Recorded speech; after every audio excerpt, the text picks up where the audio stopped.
Ja. Wacht, nee, dat moet u zeker niet doen. Ja. Dat moet u zeker niet doen, mevrouw Sorté.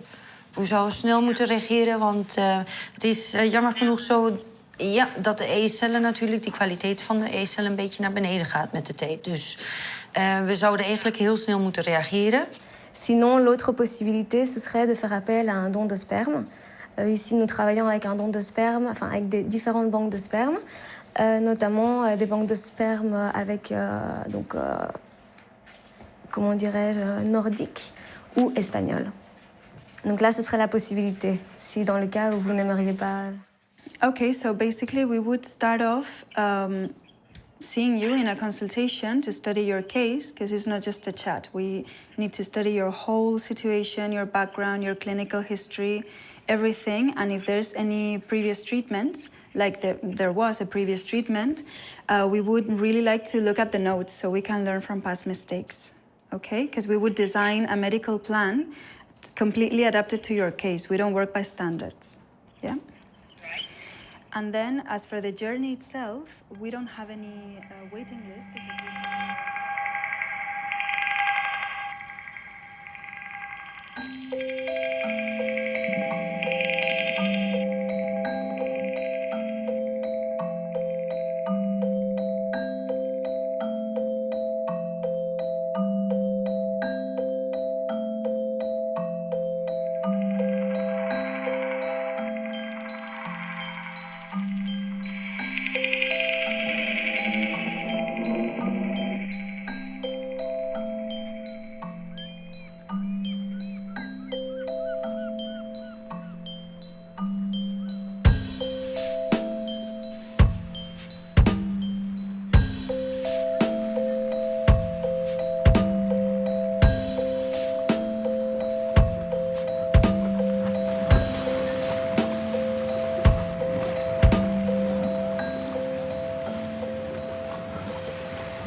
Do you remember the first evening you were talking about why not having a child?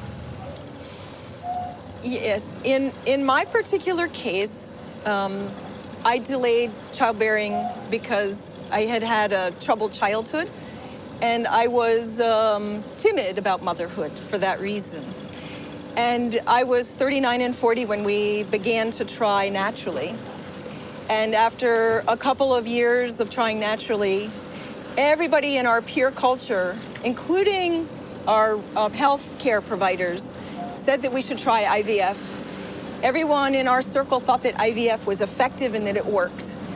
And we had a very short meeting with a reproductive endocrinologist. And what I later learned is that the doctors operating in this industry wear two hats at the same time. They wear their medical hat and they wear their business hat. So in the first half of the meeting, the doctor had his medical hat on and he said, my age was a factor. There was probably a very low chance of success with IVF. He recommended that we buy a woman's eggs and use them, or that we adopt.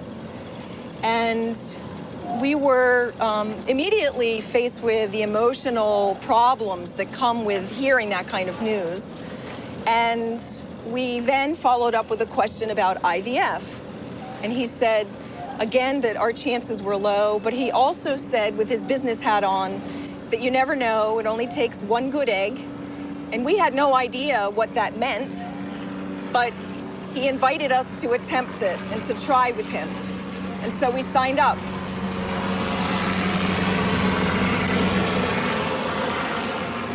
The vast majority of reproductive age women and men believe that fertility declines at 40 or 45. And part of that is because of the media and the culture of the media. But I also think that many health professionals are not aware that fertility drops markedly after the age of 35, and particularly after the age of 37. It doesn't mean that some women won't become pregnant after that age, but for many women, it's becoming a bigger and bigger gamble the longer that they wait.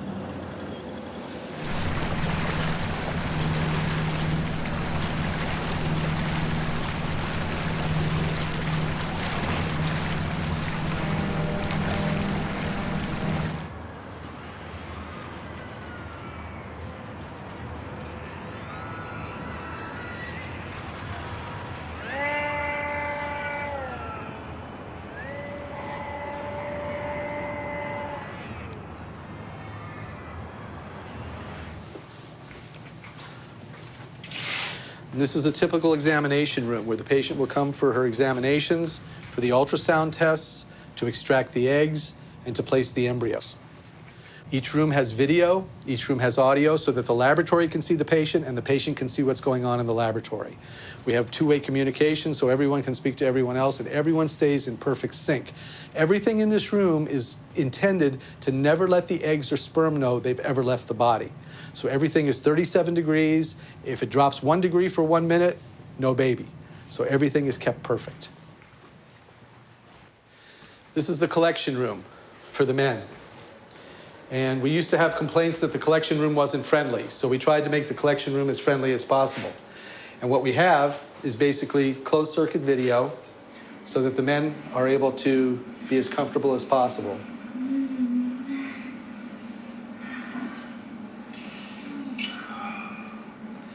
The men collect the specimens. The specimens are then placed in the laboratory reception area. The laboratory receives a signal that the specimen is ready, and the specimens are brought out for examination. This is our egg and sperm and embryo cryopreservation room. So we do both short-term and long-term storage of the eggs, sperm, and embryos here. We keep everything active for 1 year, and then they're transferred out.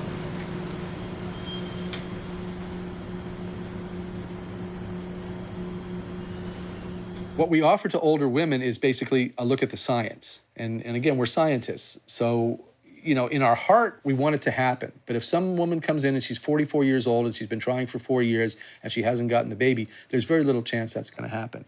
But what I find is that by educating them and showing them and instructing them and showing them the data, they come to grips with it. Not all of them, but a good number of them.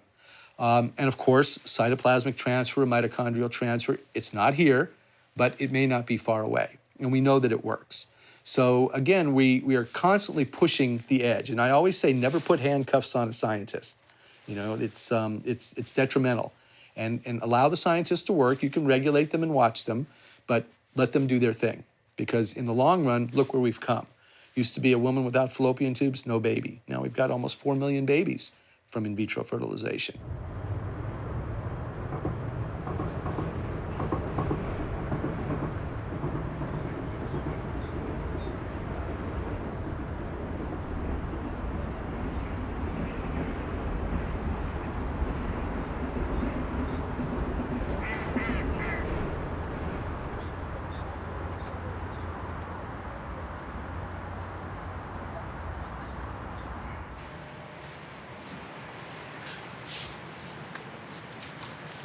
So then when we get the eggs, so we keep them in this big incubator, and then we will wait till we have a sperm ready for the fertilization.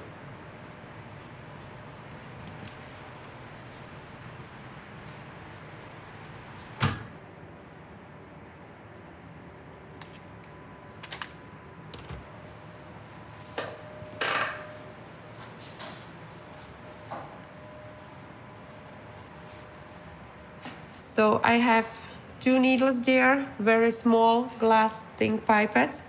One will help me to hold the eggs on the right position, and the second is very small needle, which I'm using for the injecting the sperm into egg.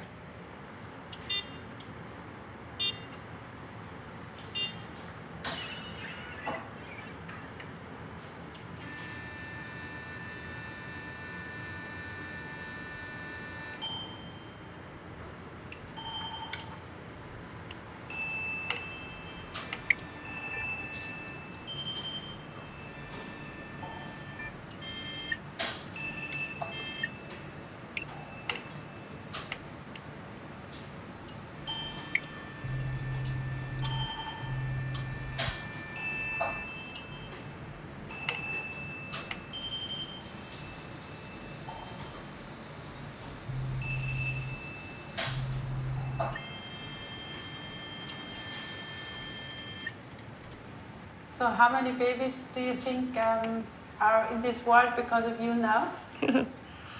Actually, I don't know. I never counted, but I suppose there must be over 1,000 babies.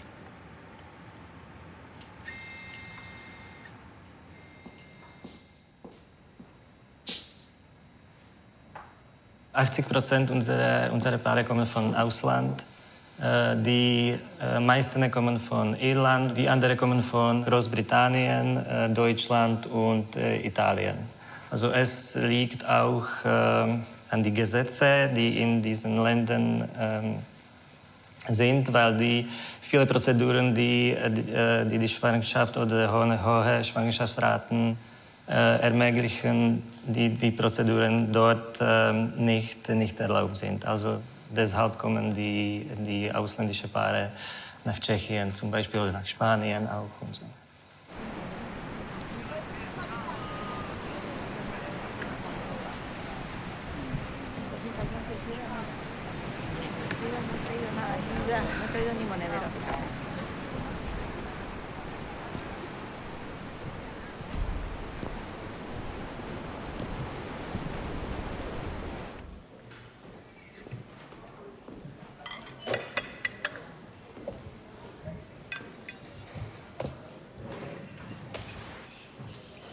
Guten Appetit. Guten Appetit.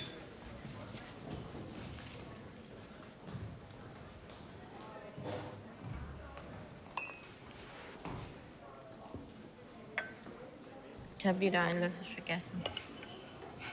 Schlecht. Schlecht. Nach einem Jahr ist nichts passiert und wir haben gedacht, dann müssen wir mal Hilfe in Deutschland aussuchen. Und wir haben gewusst, du bekommst von dem Staat alles bezahlt bis zum 40. Lebensjahr.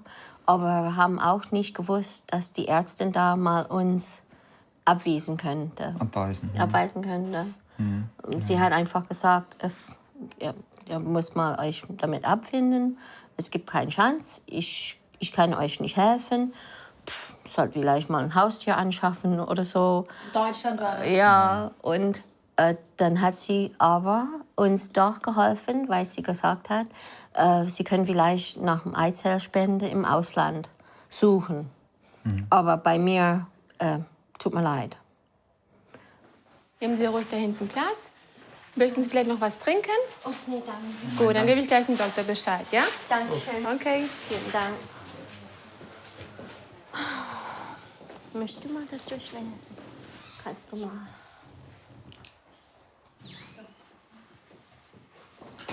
So, Hallo. das ist der Dr.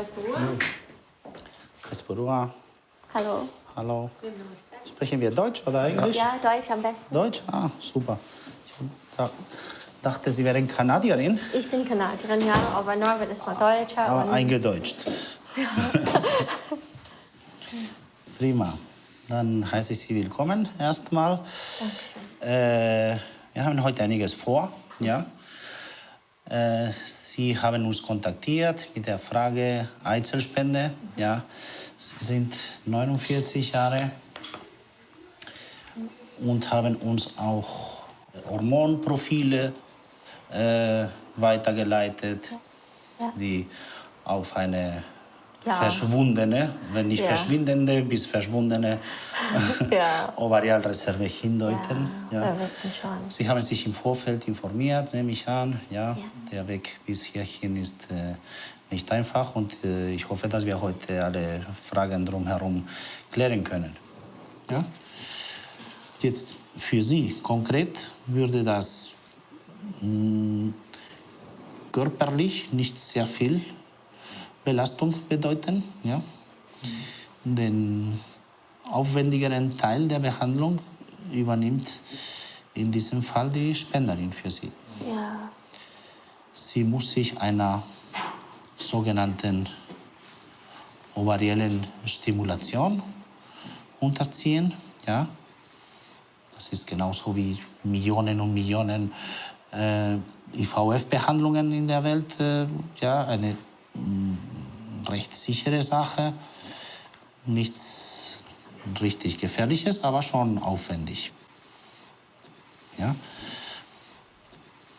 Weil man jeden Tag sich irgendwelche Medikamente unter der Haut spritzen muss, zu gewissen Kontrollen kommen muss und am Ende gipfelt alles mit der Entnahme dieser Eizellen aus den Eierstöcken und Reinigung und Bereitstellung auf einer In-vitro-Platte, ja, damit wir dann diese Eizellen mit ihren Samen befruchten.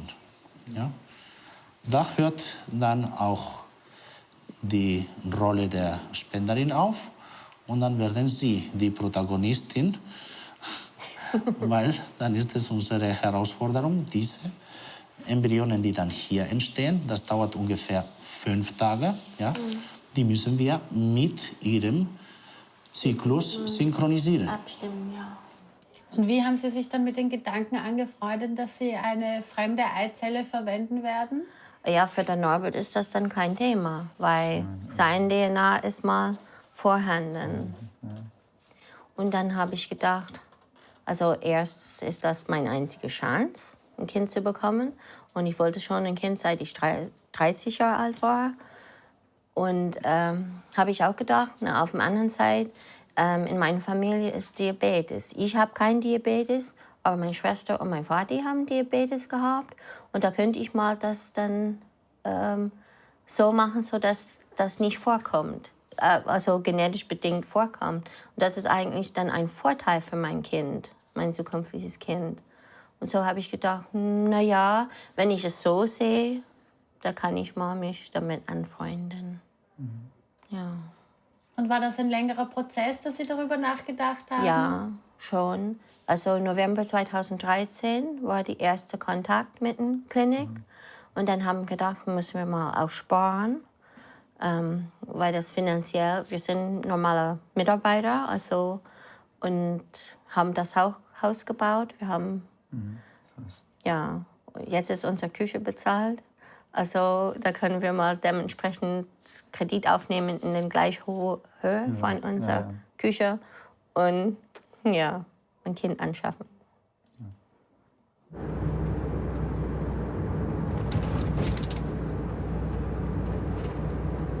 ¿Estás nerviosa?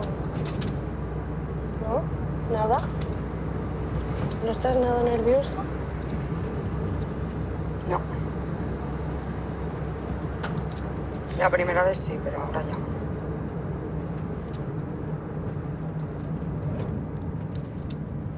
Ya sé lo que es.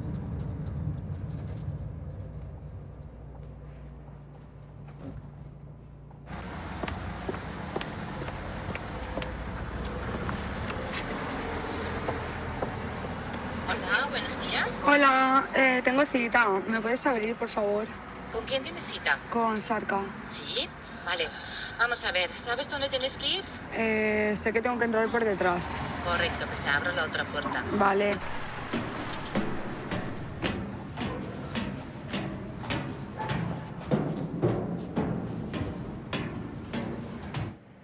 ¿También tienes ese pensamiento que puedes ayudar a alguien? Claro, yo soy madre y si yo no pudiera tener hijos también me gustaría que me ayudaran. Y aparte te dan una recompensa que te viene bien. Hombre, yo he hablado con mis amigas del tema y mis amigas, o sea, al principio cuando lo íbamos a hacer la primera vez, sí que, a ver, sí que nos planteábamos, vamos a tener hijos por ahí, pero una manera de sentirte bien por haberlo hecho es pensar, bueno, estoy ayudando a otra persona. O sea, que en el fondo yo pienso que también lo hacen, o sea, por la economía y saben que no están haciendo nada malo, o sea, al revés, algo bueno. Yo prefiero no pensarlo. Cuando se me viene a la cabeza prefiero pensar en otra cosa y ya está. No. ¿Por qué? ¿Por qué no? Prefiero pensar que de esas 2 donaciones que yo he hecho no ha habido ningún niño y que no ha llegado a nacer nada de ahí. Y prefiero pensar así. Pues yo no. Yo prefiero pensar que he hecho feliz a otra persona y que si el niño, o sea, realmente es suyo, no es mío. O sea, sí, tiene mis genes y todo eso, pero no... O sea, su madre es la mujer que lo ha llevado en la barriga y que lo va a criar y que le va a dar cariño y amor. O sea, yo no. Sí, pero en el caso de que algún día ese niño quiera buscar a su madre biológica, es que prefiero no pensarlo, porque es que me pongo en la situación... Es que yo no creo que vaya a venir a buscarme. ¿Quién sabe? Yo no lo pienso, sinceramente. O sea, sí. Es surreal.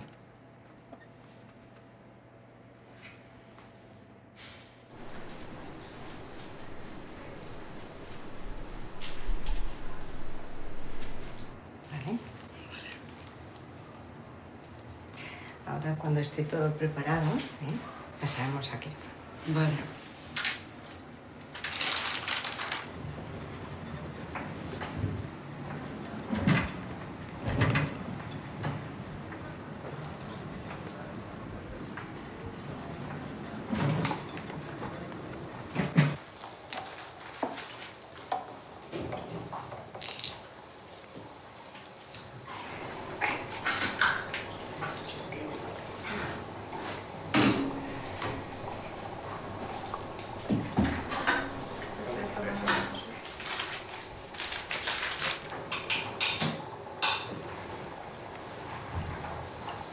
Desinfectando.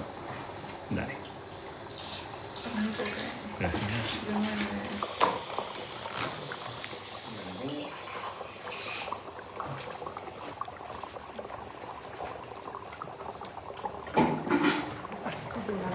Ok.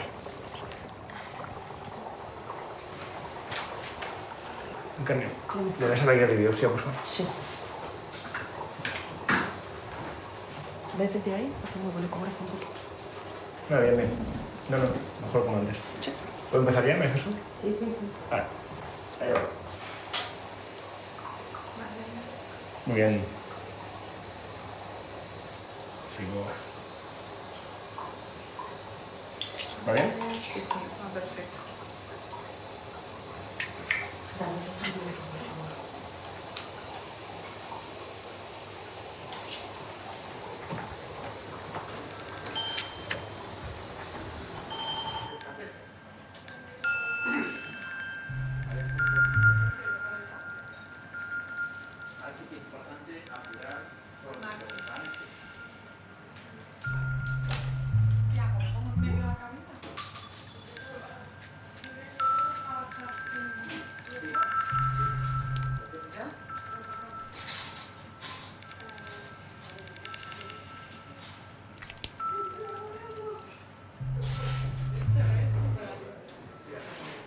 Señala el nombre de ella, el DNI, y está firmado por ella. Vale.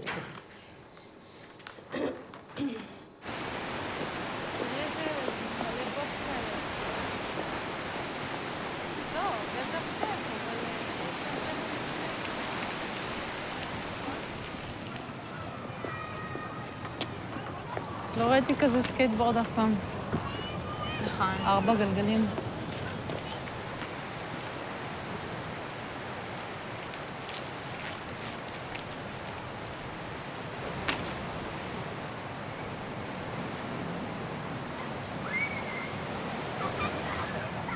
When I was younger, I wanted to know my father or sperm donor. It depends how you look at it.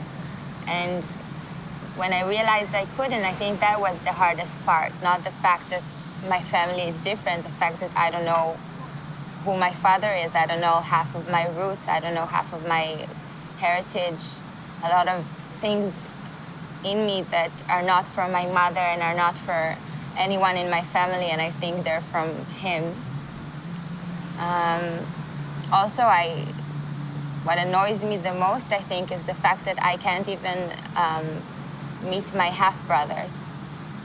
Even if they wanted to and I wanted to, we have no way of doing it because they don't even give an anonymous number. So even if we wanted to, we couldn't. I have no way of finding who my father is. I know very little about him, like hair color, height, things like that. But nothing more, not even his first name. Never seen a picture. Well, Noah has been a real teacher to me. I always knew that it was going to be, problematic, and for a few years I wondered whether I really wanted to take such a big step and become a single parent or, have a child in this way. And after a lot of soul searching for a long, long time, I decided that yes, I was going to become a mother and use the help of, a sperm donor. And I guess I convinced myself that if I loved Noah enough, or the child enough, that then, it would be okay somehow. I just think it's not fair for the children. I think that at least there should be a choice, because not all children will want to know who the donor is. And that's great, that's okay. But for the people who do, it's important that they'll have the choice. So that's what bothers me. And I think that there are a lot of ignorance in the subject, that people don't know. When my mom, she wrote an article about it in the paper, and they wrote comments like she's after the money, she wants the donor's money. People don't understand why we want it. And a lot of mothers don't want it because they're afraid it will hurt their relationship with the child, it will affect them. They don't want another person in that sense. But I think that's selfish. I think that's not their decision to make. I think they're supposed to leave all the options open for their children.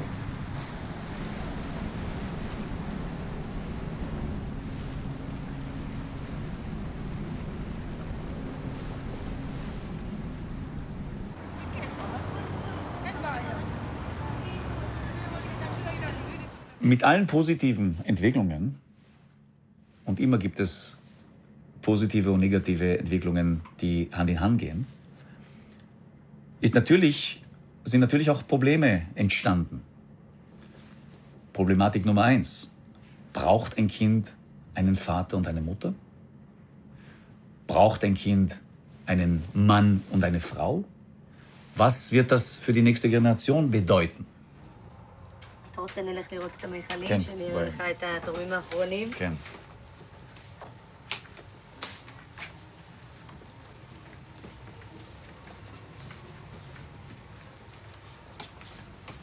טוב, נפתח משהו מפה. בבקשה. זהו.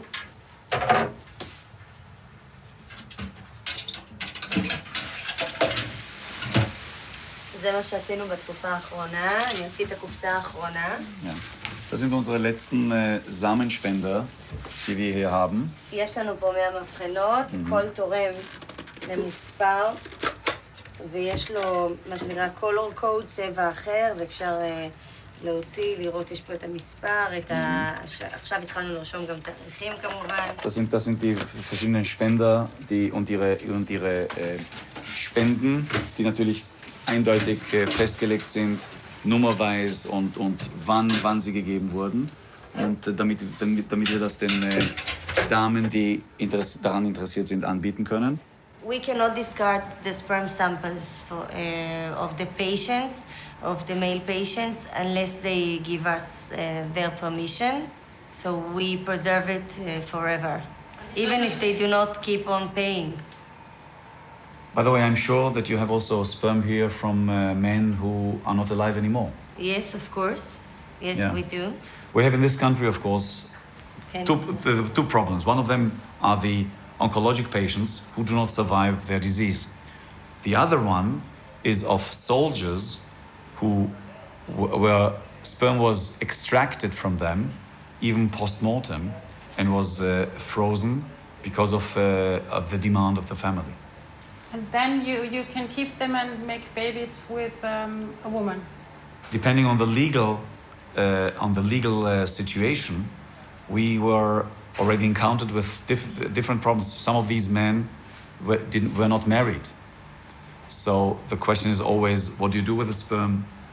What oocytes are you using? Who is going to be pregnant with them? What's the future of the baby who was conceived with the sperm of a dead father? And by the way, the same problem can also occur with a woman who froze her oocytes and unfortunately is not alive anymore.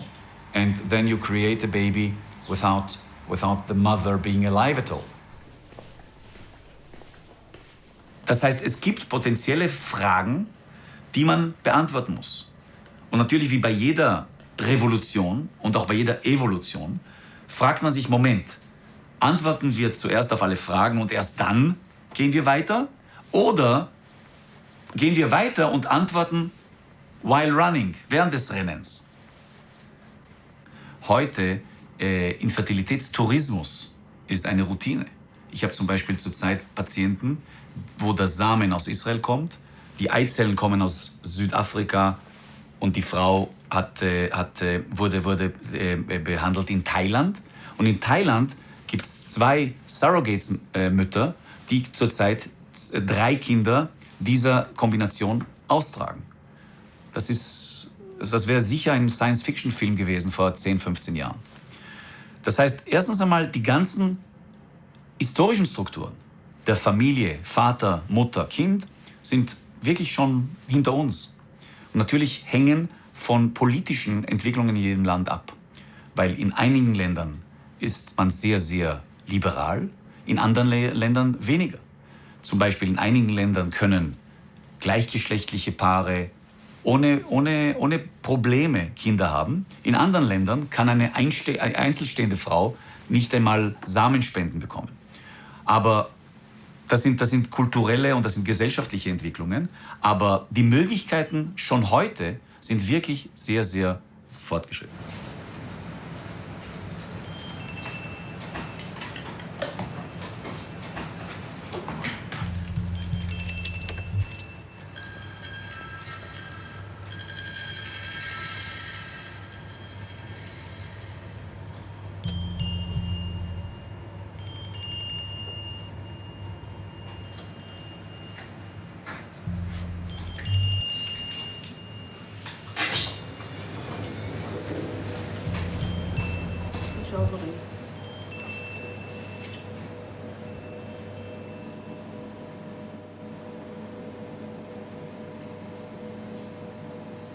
נקרא בחבא. יופי.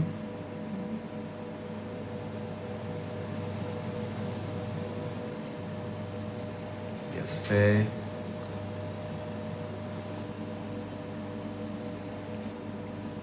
פנטסטי. יופי. שיהיה לנו בהצלחה. תודה רבה, דוקטור. ביי ביי. תודה לך, דוקטור. אני אחרי המון טיפולי הפריות, ואחרי 6 שנים הבאתי את הבכורה שלי, שהיא היום היא בת 9, ואחר כך נכנסתי באורח פלא, בהיריון טבעי, ויש לי ילדה בת 6, ואני באה לעשות ככה מאמץ אחרון בשביל להביא עוד ילד, אפילו תאומים. עכשיו אני בעצם עשיתי הפריה לפני כ5 שנים, ואלה המוקפאים שנשארו לי מההפריות האלה. זאת אומרת, אז לא הייתי צריכה לעבור את התהליך הארוך והכואב שזה של האשפוז, פשוט חיכו שאני אגיע לביוץ וזימנו אותי להחזרה. וזה הסייקל הראשון שלך? לא, זה הפעם השנייה שלי שאני כבר עושה, והפעם האחרונה, כי כבר לא נשארות. כן.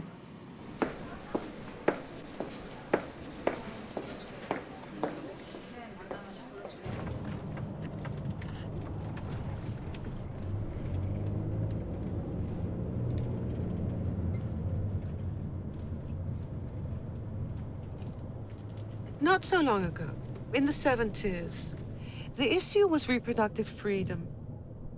The issue was about women's choice to become mothers, and when, and if, and how often.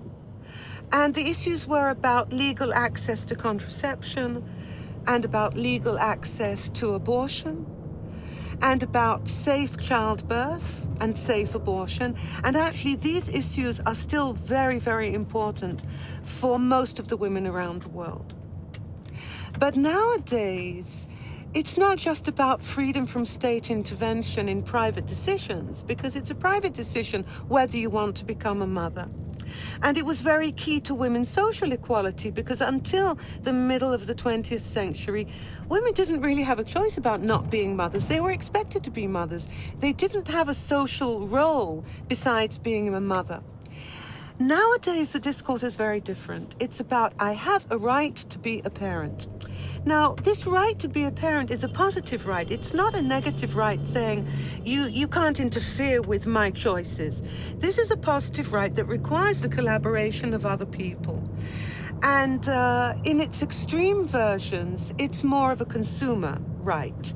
In other words, it goes from being a wish or a desire to immediately becoming a need and a right. So from desire to need to entitlement is a very quick movement. But the fact that we desire things doesn't mean that we have a right to something. And so the right to parenthood is a controversial concept. To what do we mean when we say that we have a right to parenthood? Does it mean by whatever means?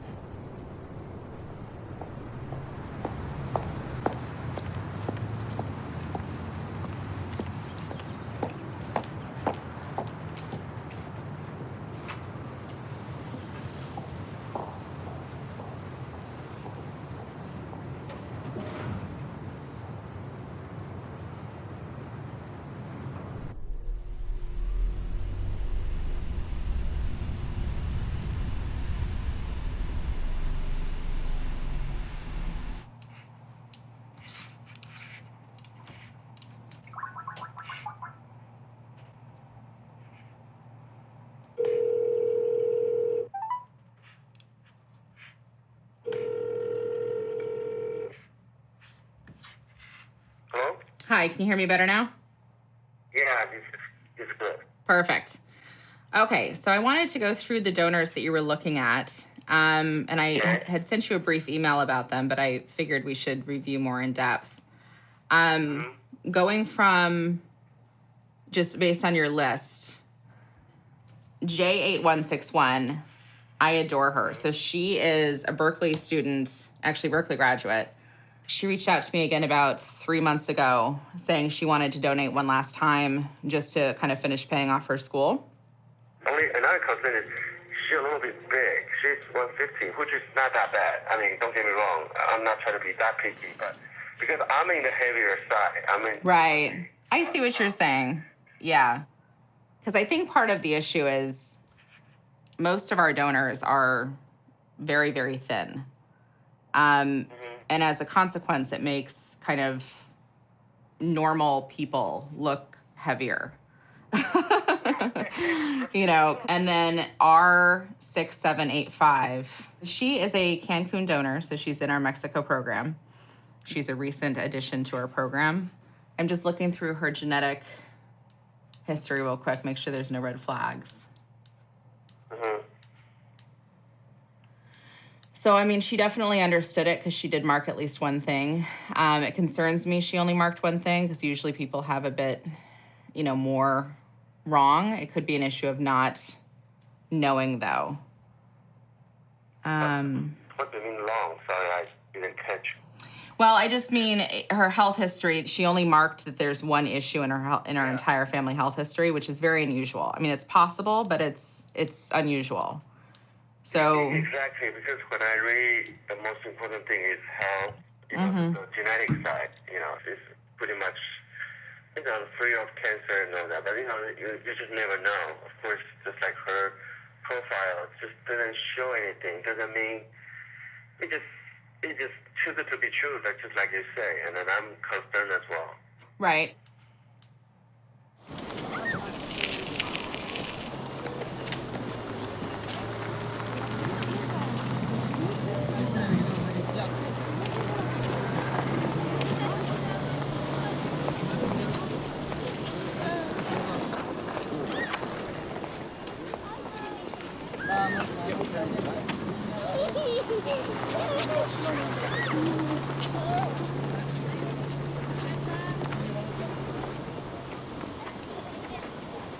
Mirad cómo es llamaso.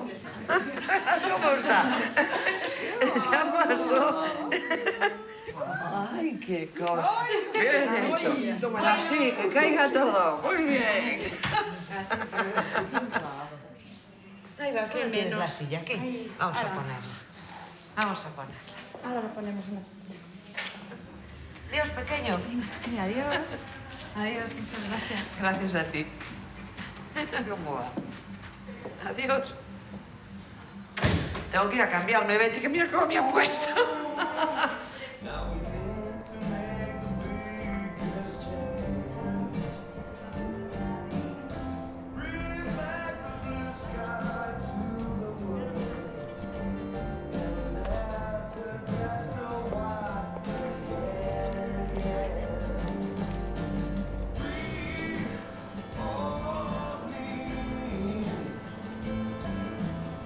Hoy acabamos de ver una pareja que vino, que habían tenido un hijo enfermo.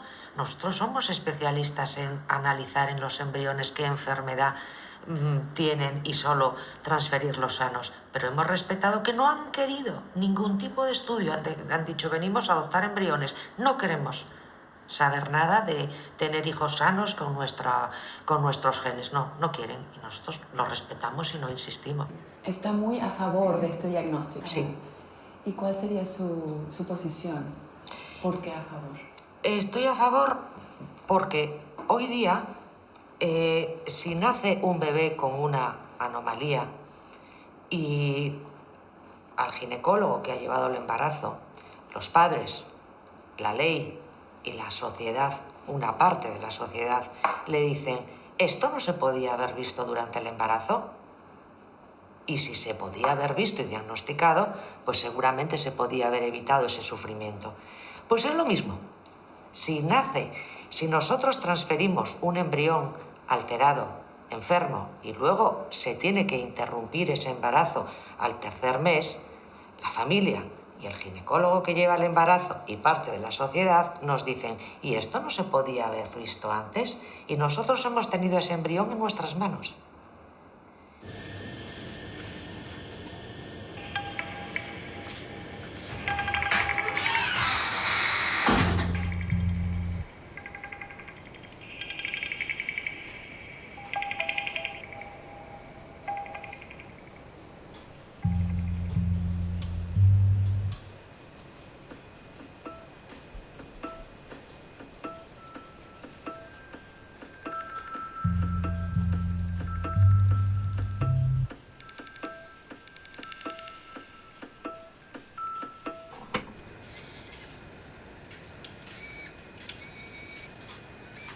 I'm choosing the blastomere I want to biopsy.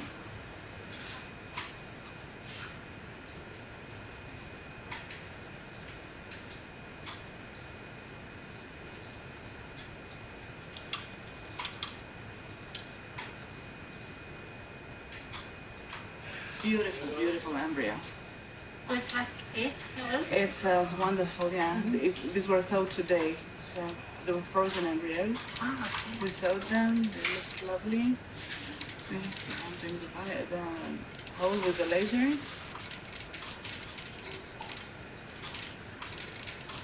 That's it, maybe a bit more.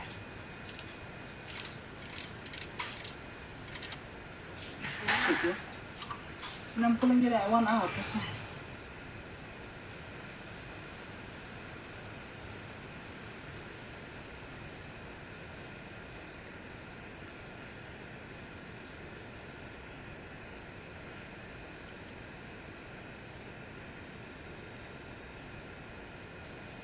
The embryo will stay in the lab to grow, and the cell will be sent to genetics and will give us the information whether this embryo is healthy or not.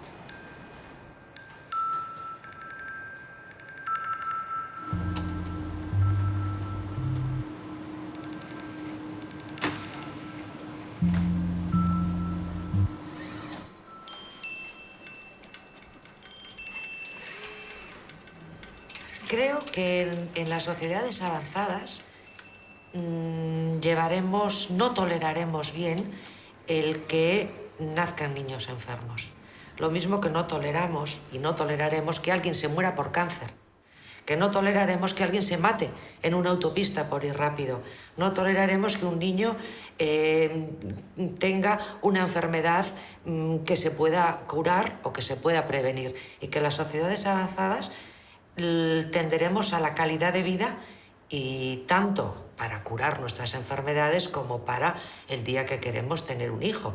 Las parejas antes mirarán qué riesgo tienen. Será, creo yo, en mi humilde opinión, que será algo tan habitual como hacerse ahora la ecografía. ¿Para qué se hace la ecografía? Pues la mayor parte de las veces está bien, pero van por si hay algo que esté mal.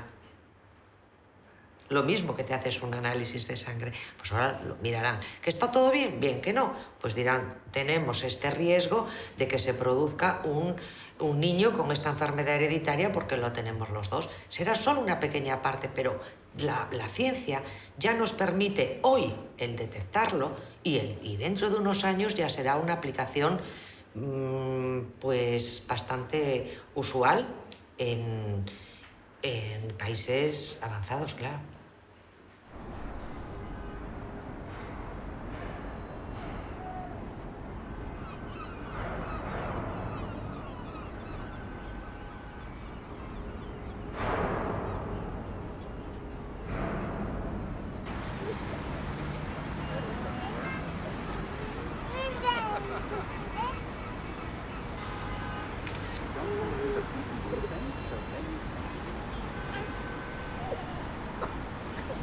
The first IVF baby was 1978? Yeah. I remember giving a talk on it in junior high. Yeah, so I think it's actually pretty representative of what's happening now in the sense that back then it was very controversial. And today there are millions of babies because of IVF and you know, including this one. We are starting to externalize more and more of human reproduction. You know, the production of gametes, you know, potentially wombs one day, certainly the fertilization process. This is a slow yet significant shift in human evolution. It doesn't scare me. We've been slowly shifting human evolution ever since we started making technology. But it's one that really strikes to the essence of creation. And it's challenging for many people, you know, to start thinking about the fact that we have to take full responsibility now of the offspring we produce. Or let's maybe not full responsibility, but greater and greater responsibility for the offspring we produce is a very new way of thinking. Before it was much more random, much more chance, and it was if you got lucky and had a perfectly wonderful, healthy baby, great. Now why gamble? I think we are starting to bump up into the era of where if a serious error is found, that the parents will have the option to correct that error. And really on the far fringe, some parents may actually be choosing to engineer their babies. That's, as this technology becomes possible to do, they may want to put in a trait or two. It will start small and it'll be guided by our experience engineering non-human creatures, monkeys and mice, other model organisms, but there's the desire for humans to explore new territories is very strong.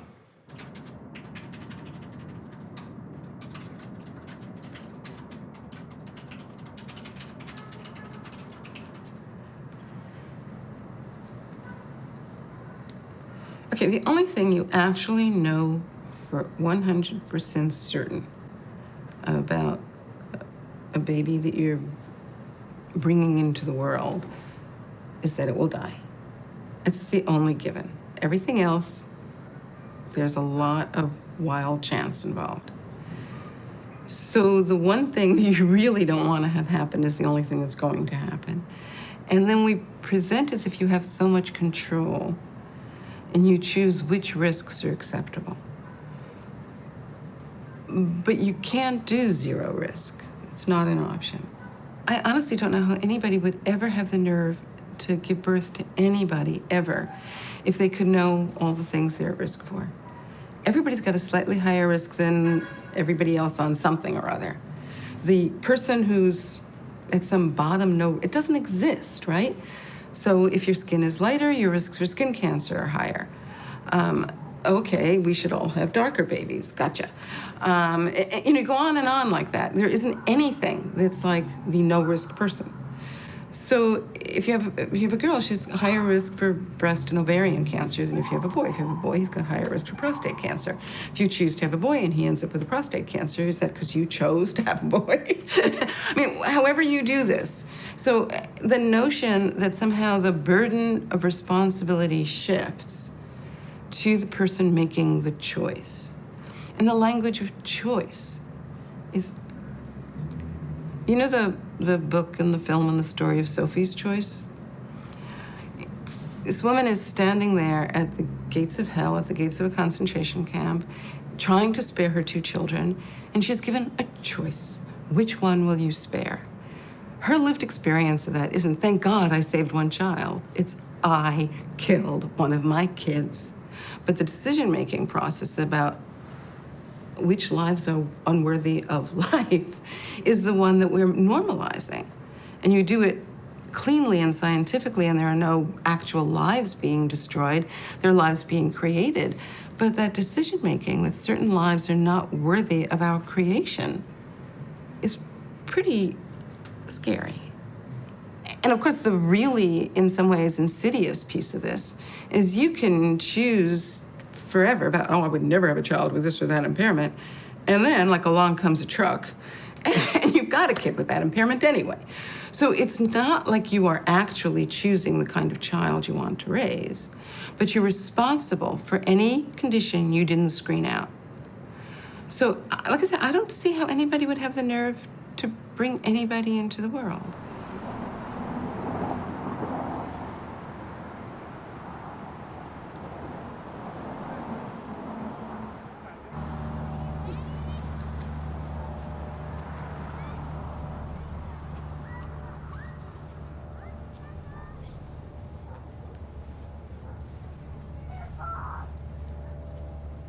And we see that we have only female normal embryos. Yeah, they really want a boy. Yeah, but you see that it is very interesting that most of the male, we have 3 males here, and they are all abnormal. Right.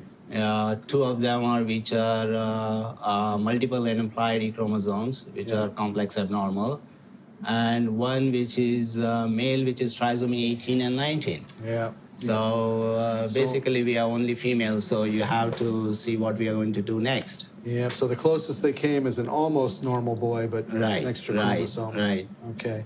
Well, we're going to have to get more boys. Eventually, they should be able to do this, but they need more. This tells us why they're having girls. Exactly. Because the girls they make are all fine. There is an interesting thing which is really, which explains the reason for not having the males, you know? The boys are having the problem. Yeah, so maybe you need to discuss with the patient and see what we're going to do in the future. We'll let them know. Okay. Thank you.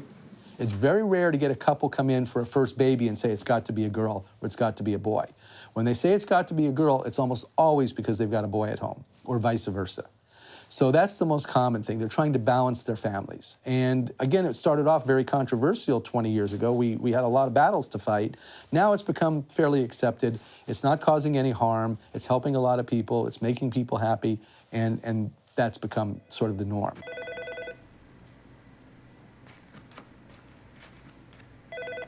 IVF lab, this is Lindsay.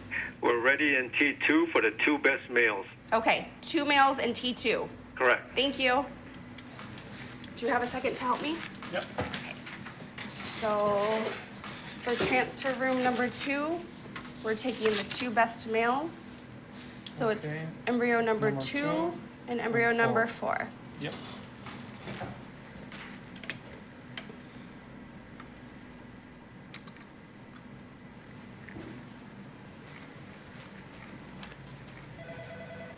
The next thing, of course, are the people with genetic disorders. And these are really, to us, the most motivating patients. I mean, they're dealing with the heartbreak of some very, very serious genetic diseases that we know we can prevent. So they come in and they say, can we make sure that this doesn't happen again? Or can we make sure it doesn't happen the first time? And the answer in most cases is yes. is if we know the genes, we can find the genes, and if they're there in the embryo, we don't use that embryo. So that's a huge, huge group. The final group are the people that are moving us along the way, and they're saying, well, we want more than just the gender. You know, it would be nice to have green eyes, or it would be nice to have brown eyes. People always want what they don't have. If they have brown eyes, they want blue eyes, and if they have blue eyes, they want brown eyes. So these are cosmetic procedures. And the question that comes up is, should we assist people with this? And the criticism that's been leveled against us is that, well, you're taking your valuable medical time and you're devoting it to people that are using it for cosmetics instead of to people who have other more serious problems. And the response is, no, we're not. We take care of the ones with the problems, and on the side, we take care of the ones with the other cosmetic situations. And I think that's the way into the future. In other words, you're driven into the future by some motivating factor. And it's been genetics and genetic disease all along. And we've pretty much got that down.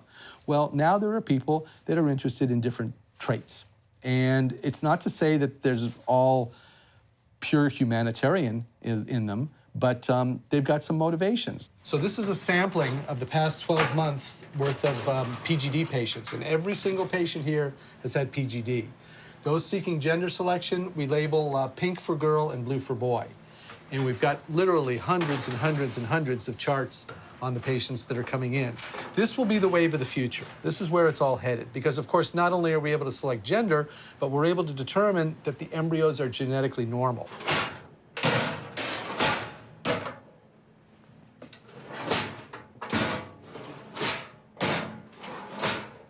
I have basketball players come in, super tall, and say, I'd like to have a basketball player. Well, the first thing that we do is we send them to a psychologist to make sure that if the pregnancy that we produce turns out not to be a basketball player, that child's not going to be any worse for the situation. They have to love that child no matter what.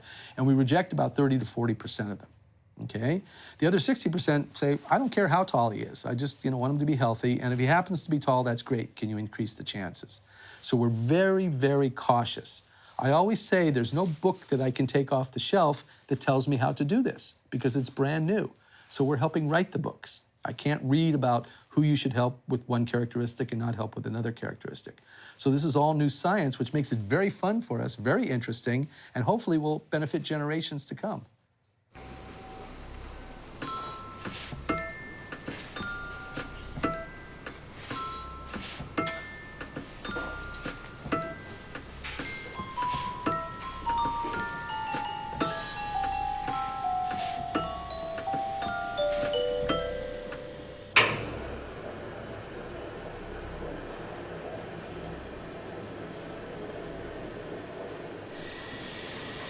Yeah, we'll store pretty much any reproductive tissue, eggs, embryos, sperm. Basically, when a couple or individual creates embryos to start their family, the clinics aren't going to want to keep those embryos for very long. They keep them short-term if they're using them in actual cycles. But once the family is complete or they've had their first child and they want to wait to go back for more, they don't want to hold on to those embryos. It's a lot of liability for the clinic. Space is at a premium in most clinics. They're not designed to be storage facilities. They weren't built that way in the first place. So they will transfer those specimens to us and we can store them here.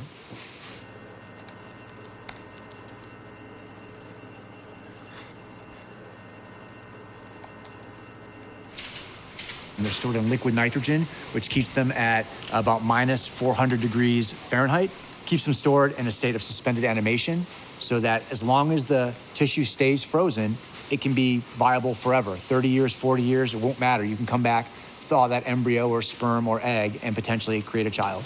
Can you talk about the legal processes here too? Yeah. In terms of legal liability when it comes to who owns an embryo, it really depends on who owns the account. If it's a married couple and the account is in their names jointly, it's community property. So if they were to get divorced, it would become just like a car or a house or anything else. They would have to decide in their divorce decree who gets property of those embryos. They're not human beings, they're not individuals yet, they're just property of the couple.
Jetzt gibt es 5 Millionen, ungefähr 5 Millionen Leute auf der Welt, die schon ohne Geschlechtsverkehr geboren sind.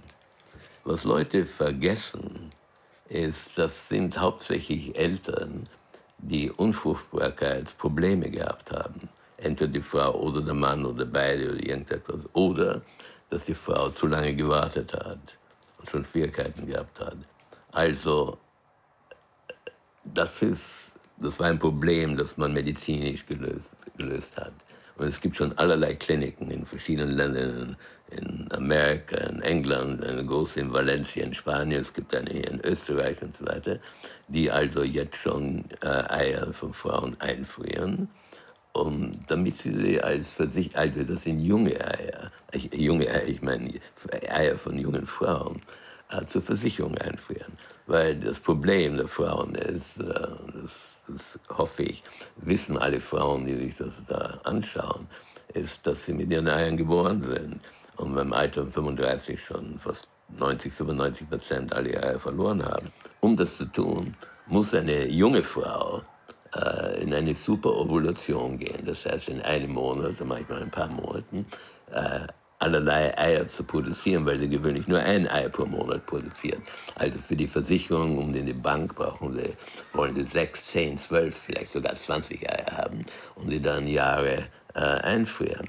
Also diese Superovulation ist eine Hormonbehandlung, die nicht bequem ist, gar keine Frage, obwohl sie nicht gefährlich ist. Weil wenn man daran denkt, es gibt zumindest meiner Meinung nach 30 Millionen Frauen, die es schon gemacht haben. Nicht? Wir haben 5 Millionen, die schon Babys gehabt haben, aber viele andere haben es auch gemacht und waren nicht erfolgreich.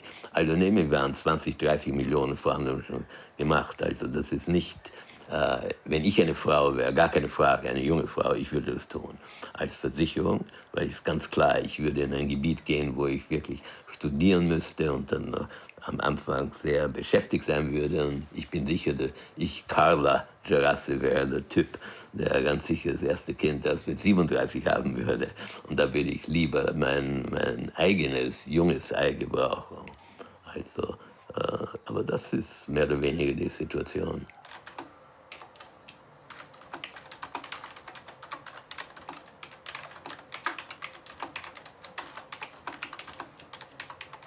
Und das ist natürlich auch teuer, also Leute müssen das zahlen, obwohl ich dann natürlich gleich sagen würde, wenn man das tut, wieder wenn ich, Carla Gerace, jetzt 23 oder 24 sein würde, ich würde nicht nur das tun, ich würde mich dann sterilisieren lassen. Dann wäre ich nie mehr wieder Verhütung gebrauchen, dann werde ich nicht Tausende von Euros für Verhütung ausgeben, mit denen ich sehr leicht dann die In-vitro-Fertilation bezahlen kann. Aber auch das ist nur, ich glaube, temporär, weil was wirklich passieren soll, dass die Versicherungen sollen das genauso wie alle anderen Sachen natürlich auch übernehmen, sodass nicht nur wohlhabende Leute, sondern alle Frauen das Recht haben, so eine Option zu gebrauchen, wenn das in ihr Leben passt.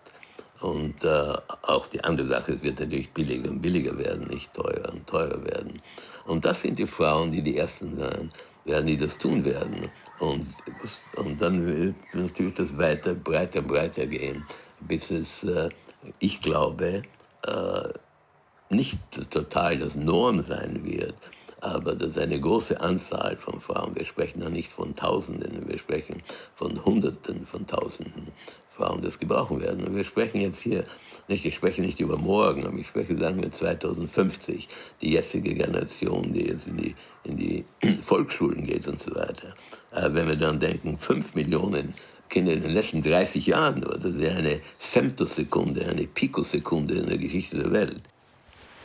Nehmen wir weitere 30 Jahre, 2050 zum Beispiel. Da wird dieses Szenario schon ein sehr realistisches sein.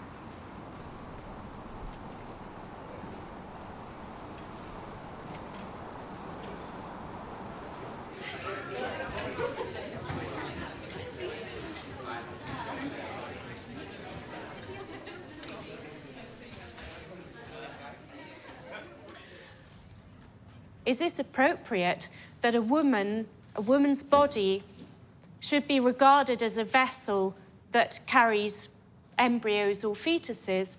So I want you to think now about what it means for someone. There is a possibility that we're going to have perhaps an artificial womb. So I thought perhaps you could talk about that too.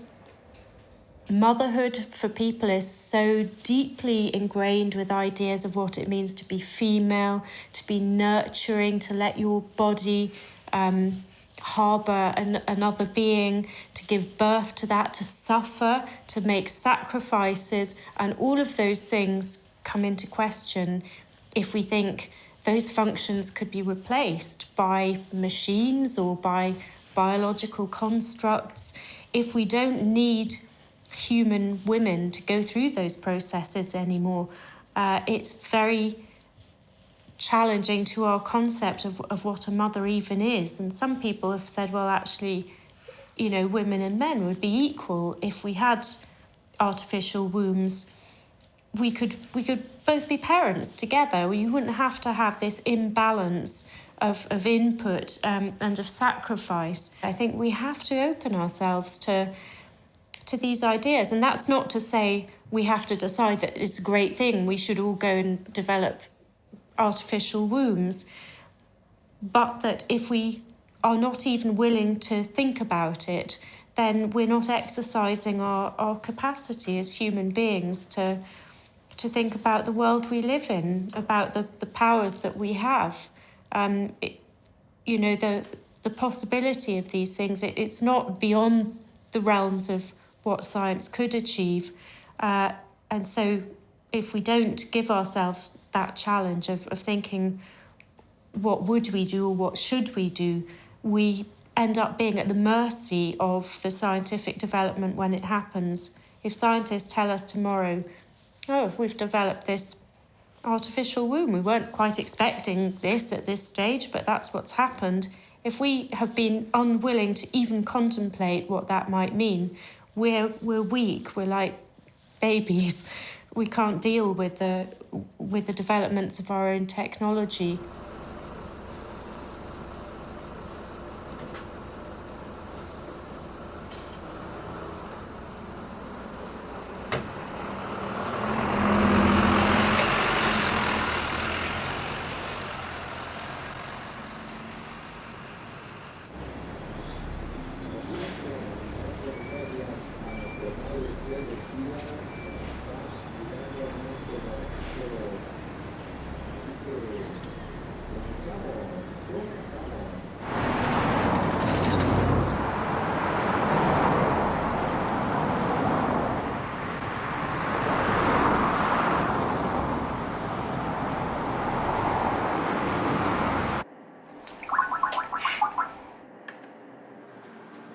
She said hi. Gracias. Okay, How's she feeling? ¿Cómo estás? Bien, bien. She's fine. Your Spanish is great. No telling me the gender. Okay, that's right. Thank you very much. Yes. Okay. You're so close to it being a surprise. Yeah. Frío, frío, frío.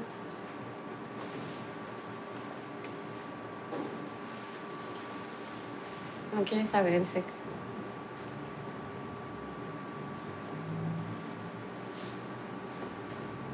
Okay, here we go. Está sentado, Isa. Está la cabeza. Here's the head.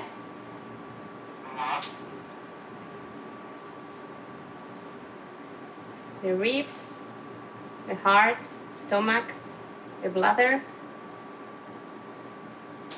all the spine. Is the baby moving around more now? And Yeah. Is Maria feeling the baby kicking now? ¿Ya sientes que se mueve y que patea? Demasiado. She said that yes, too much. Too much. All right. It's gonna be a soccer player. Dice que va a ser un jugador de fútbol.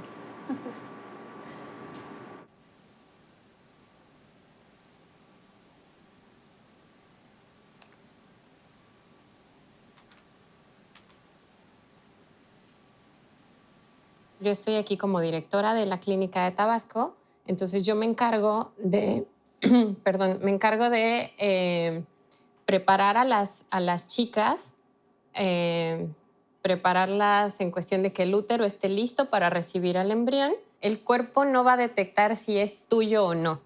O sea, el útero está diseñado para recibir el embrión, ¿no? Entonces no va a detectar si es con tu óvulo propio o si es de otra persona. Pero aunque esté todo perfecto, aunque el embrión sea un embrión sano y el útero esté perfecto, la parte de la implantación, es decir, que el embrión se pegue, por decirlo así, que se quede en el útero, eso ya depende de de una reacción bioquímica, por decirlo así, que tengan muy buena reacción el embrión con el útero. Entonces, esa última etapa es la que a veces, si no tienen esa buena química, por eso es que no quedan embarazadas. Entonces, esa última etapa, que es la implantación, es la etapa en la que ya nadie puede manipular nada y entonces por eso es que no se puede garantizar el embarazo al 100% en un solo intento. Well, a couple years ago, before I got married, I found out that I was infertile and I couldn't have children. I had one fallopian tube, one ovary, and the likelihood of me having children it just wasn't possible. And before we got married, I wanted to make sure I let him know that I couldn't have children, that if he wanted children on his own, that he'd have to move on. And we fell in love and we decided we're gonna do whatever it takes to have a child. And we were thinking about adoption. My brother and my sister are adopted and I was open to that, but he wanted to have a child, at least part of him. And we decided surrogacy was probably the best option for us. Yeah. When she told me the news, it wasn't heartbreaking because I wanted to be with her. And the baby was just a byproduct of the love. So it didn't matter how we get a baby as long as she helps me raise it. We wanted to make sure that we were using an egg that our egg donor was 19 years old. She's a model in Brazil. Yeah, that's important. And a lot of women who in the US who want to do IVF and spend thousands of dollars want to use their own egg. And they're older, they could be in their late 30s, early 40s. A lot of people are waiting to have children now, having their careers first. And I didn't want to chance that. Even if I did have my own eggs, I wanted to make sure that I found a young egg that I knew was healthy and my husband's sperm, which was good. And I felt comfortable with the egg that we chose. So then we found out we were pregnant and we were very excited. Yeah, we started, this is such a unknown process. And, from our understanding, we're some of the first couples to go through this.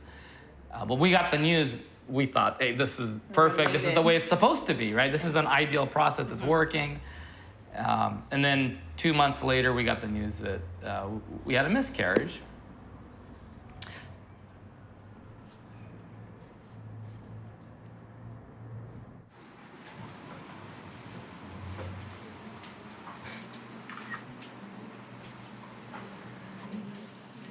En Villahermosa, Tabasco. ¿Cuántos años tienes? 23.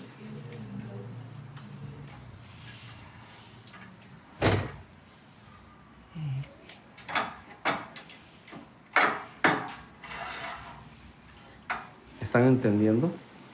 Sí. Lo importante y lo que ustedes deben de saber es que es totalmente legal. Es lo que a ustedes les debe preocupar. A lo que nosotros nos preocupamos es de darles todo el cuidado necesario, sus medicinas, proporcionar también los servicios médicos, el servicio psicológico, para llevar paso a paso, pues cada mes de lo que va gestando entre su vientre, que es el bebé de otra pareja, que depositan en ustedes su total confianza para que pues Hola, ¿qué tal? Mucho gusto. ¿Cómo estás, Esmeralda? Bien, bien, gracias a Dios. Nuevamente nos vemos por aquí. ¿Y qué tal? Bien. ¿Cómo has estado? Platícame. Bien. ¿Qué ha pasado? Pues se me pasó volando. Parece que no estuvieron, no a ver, parece que no estuve embarazada. Pareciera, no hiciste mucha barriga. Ay, no, me la llevé tranquila, sin dolor, sin molestia. ¿Y qué viene, niño o niña? Niño. Al principio mi mamá no lo asimilaba. ¿No lo asimilaba? Porque tengo por parte de mi familia, primas que son cristianas y dicen que es malo. Estaban metiendo de que este bebé era mío. No es mío, yo no me les estoy prestando el vientre. Ah, mira. Fue una transferencia del óvulo de su papá y de su mamá. Y yo les di para que se hiciera. ¿Y tu pareja, tus hijos? ¿Qué? No tengo pareja, soy madre soltera. Así tengo mi niña de... Pero ella no lo sabe. Usted me dijo que no era recomendable para que no ¿Qué edad tiene tu nena? 5 años. 5 años. ¿Y Fátima. a ella qué le has platicado? Que comí mucho, por eso me creció la panza mucho. ¿No le Pero explicaste sí. que estás en un programa y todo? No. Porque aunque no se lo expliqué, ella veo que también está muy checha, muy apegada. Ah, mira. Además quiere estar aquí encima de mí. Le digo, no. Pero sí, bien, gracias a Dios. Hello, Daddy and Mommy.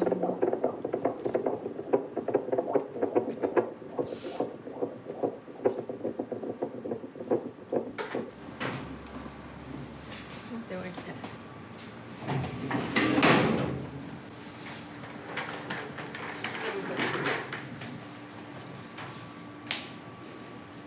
Oiga, basta la señorita. No te libras. ¿Verdad?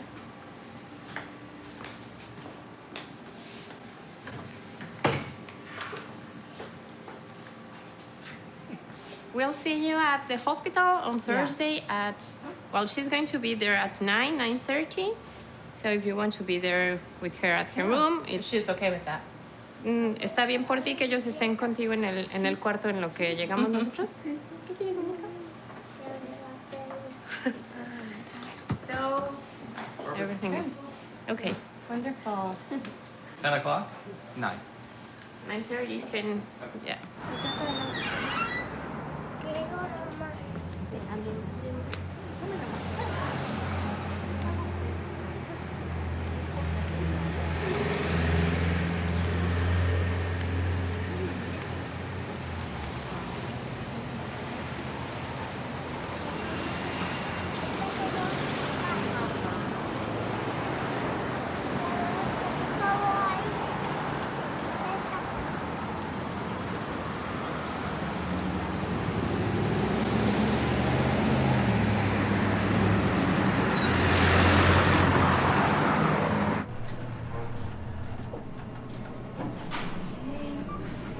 Todo va a salir bien. Qué bueno que fue solo chiquito. Sí.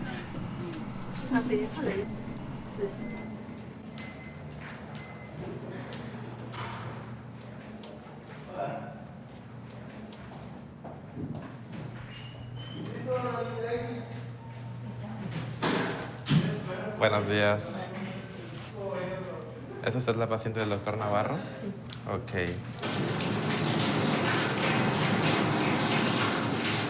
¿Quién es la que sigue? Después de... Qué flojita, doctora.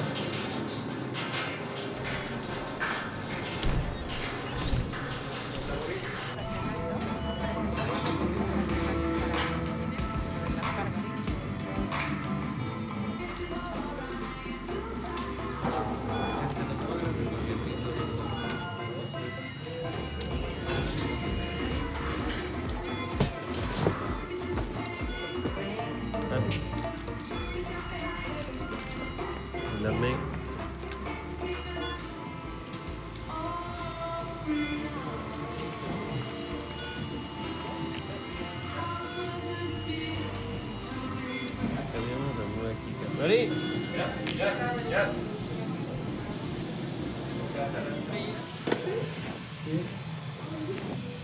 Hora de nacimiento.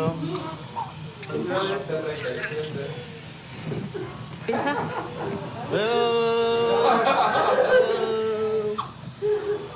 Ya nació. It's a boy.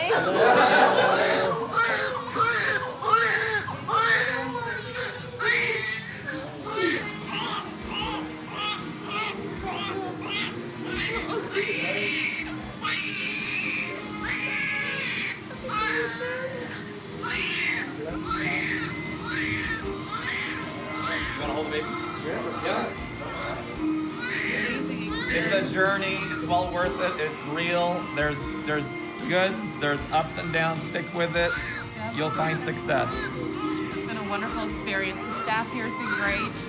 Esmeralda, our surrogate's been wonderful, and We wouldn't do it anywhere else. Excellent. Introduce me your baby. What is the name of your baby? Grayson Ilias Amire. Look at the beautiful face. Grayson. Oh. Thank you. Is she doing okay? Yes, she's fine.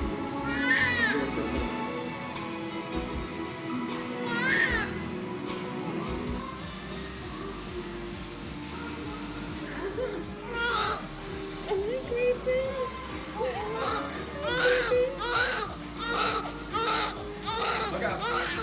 Right here.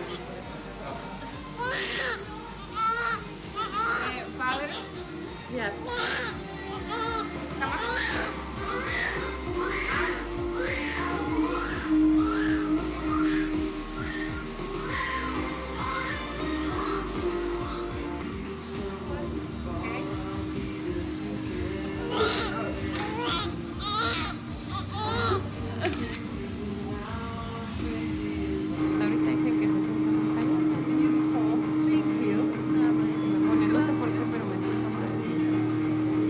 Todo bien. Very good.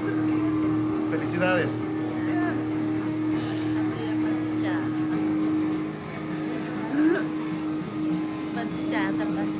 ¿Quieres liberar? ¿Quieres liberar? No, que está con la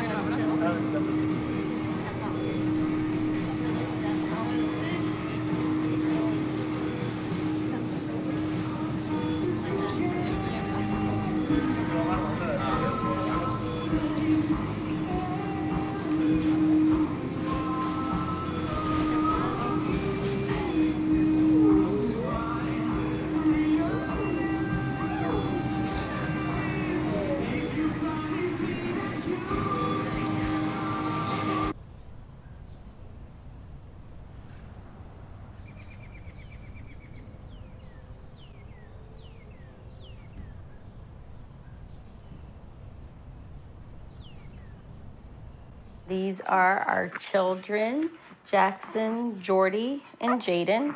Not in birth order. He's the first, he's the second, he's the third. And that's Aurelius and Cody. And we had these wonderful children via surrogate in Mexico. I just always wanted to be a mom, and it's like, soon as I held them, it was just like, oh, they're all mine. I can kiss them all up without anyone looking at me like, stop kissing my baby. You know, because they're my babies, and I can kiss them all up. And there was never, actually, I'm thankful I didn't carry, because there is 3. What happened was that they had asked us at the time to how many, we have some frozen eggs. 5 embryos. We have 5 embryos. How many do you want to place in? We are like, all right, well, let's put in 1, and we'll see. We'll keep the other 4 at bay, and we'll see what happens with the 1. When the doctor, according to agreement, had the option to, make a discretion based on history and medical history, and decided without notifying us, notify us after the fact, that he decided to put 3 based on the history. And he put all 3 in. And so we asked, what's the chance of all 3 taken? Yeah, less than 10%. I was like, okay, well, let's see what happens. Okay. Okay. Mm-hmm. Yeah. It's really good. I know. There you go, buddy. There you go. Yes. There you go, buddy. I know, buddy. There you go. I know. It is tough, and it is a young person's game. I'm gonna be 46. It's just not easy. In terms of just physically, and I didn't carry them. I didn't even carry them, and I am run down. Potentially it's because I have a child that's been in the hospital, and we've been back and forth, and the worry and all of that. But there's a reason why we have children. We're supposed to have children younger. You need energy. You need a lot of energy.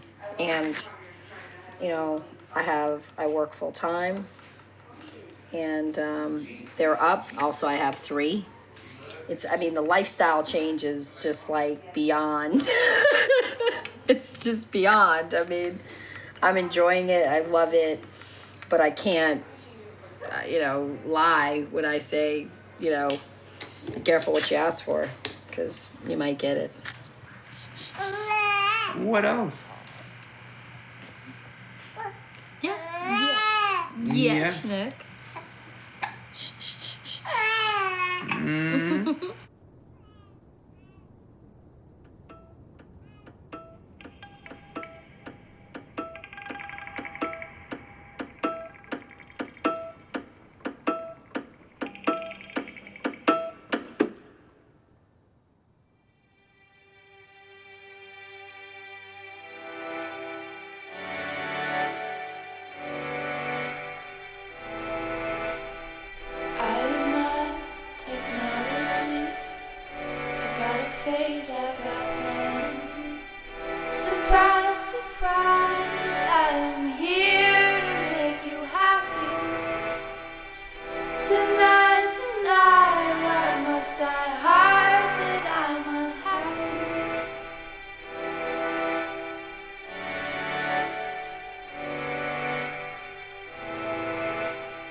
I feel